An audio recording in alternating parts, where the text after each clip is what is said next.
அப்படின்னு சொல்றார். இந்த பூமி பந்தானது யமனுடைய வாய்க்குள்ள போய் மாற்றின்றான். இந்த 2 மாசங்கள் சாதாரணமாகவே நமக்கு பலவிதமான சிரமங்கள் இருக்கு. மனிதனாக இருக்கிறவனுக்கு இந்த 2 மாதம் அவருடைய வாய்க்குள்ள போய் மாட்டிக்கிறதுனால சரீர சம்பந்தமான சிரமங்கள் நிறையா வருங்கிறார். நமக்கு நல்லா தெரிஞ்சு இந்த சுனாமி போல விஷயங்கள்லாம் டிசம்பர் மாதம்தான் வந்திருக்கு. நிறையா உட்பாதங்கள் பூகம்பங்களோ எல்லாமே. அதனால தான் ரிஷிகள் இந்த 2 மாதங்கள் வேத மந்திரங்கள் எல்லா இடத்துலையும் ஒழிக்கணும். இந்த வேத மந்திரங்களுக்கு என்ன பலித்தம்னால் இந்த மாதிரி சிரமங்களை இல்லாமல் ஆக்கிடும், தள்ளி போக வச்சிடும், நம்ம பக்கமே வராம தள்ளி போக வச்சிடும். அதுக்காக தான் இந்த மந்திரங்களானது எல்லா இடத்துலையும் கேட்கணும். அப்படிங்கிறதுனால தான் பெரியவாழ்கிட்ட போய் சொன்னது ஒரு வாட்டி, இது போல பாராயணங்கள் பண்ணிட்டு இருக்கோன்னு. வேட்டைக்கு வேட்டை எல்லா இடத்துலையும் நடக்கணும். அப்புறம் அதுதான் அந்த வேத மந்திரங்கள் ஒளி கட்டுண்டே இருக்கணும், கேட்டுட்டே இருக்கணும் அப்படின்னா. வேத மந்திரங்களுக்கு அந்த மாதிரி சக்தி இருக்கு. ஏன் வேத மந்திரங்கள் அப்படின்னா தமிழ்ல எழுதா கிழவின்னு பேரு. வேதங்கள் அது எழுதா கிழவி, மறை அப்படின்னு யாராலும் உருவாக்கப்படாதது. ஒரு மற்ற எத்தனையோ மதங்கள் இருக்கு.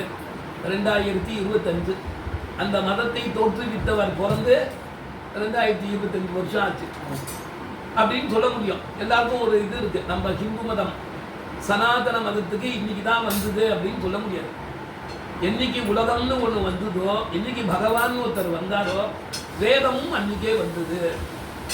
என்னால் ஒரு குழந்தை பிறக்கிறது அப்படின்னா குழந்தை எப்போ பிறக்கிறது, அதோடைய மூச்சு எப்போ வருது, மூச்சு தனியாக ஒரு 5 நிமிஷம் கழிச்சு வருதா, குழந்தை முன்னாடி பிறக்கிறதா, ரெண்டும் ஏக காலத்தில் வருது. தெரிஞ்சுறியா? பகவானுடைய மூச்சு காத்தா வேதம் இருக்கு. அதனால வேதம் வேறு இல்லை, பகவான் வேற இல்லை. அவரு நன்னா இருக்கணும்னால் நல்ல அனுகூலம் நமக்கு பகவான் பண்ணணும்னாலே பகவானுக்கு மூச்சு காத்து சுவாசம் நல்லா இருக்கும். பகவானுக்கு மூச்சு காத்தா வேதம் இருக்கும்.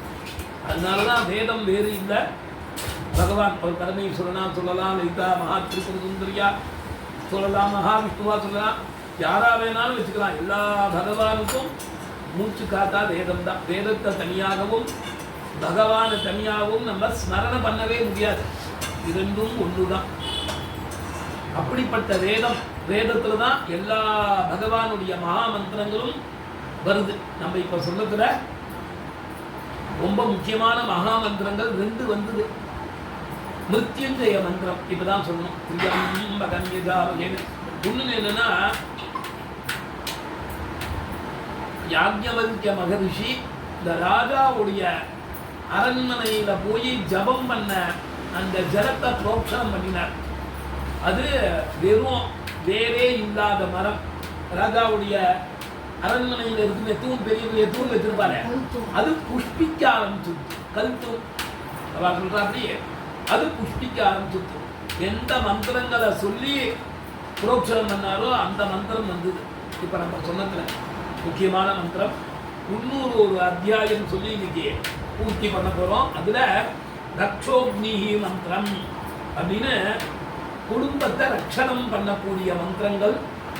அது வாஸ்து ஹோமங்கள்ல அந்த மந்திரங்களை பண்றோம். ஏன்னா குடும்பம் கிரகம்னு வந்தா வாஸ்து பகவானுக்கு முக்கியம்.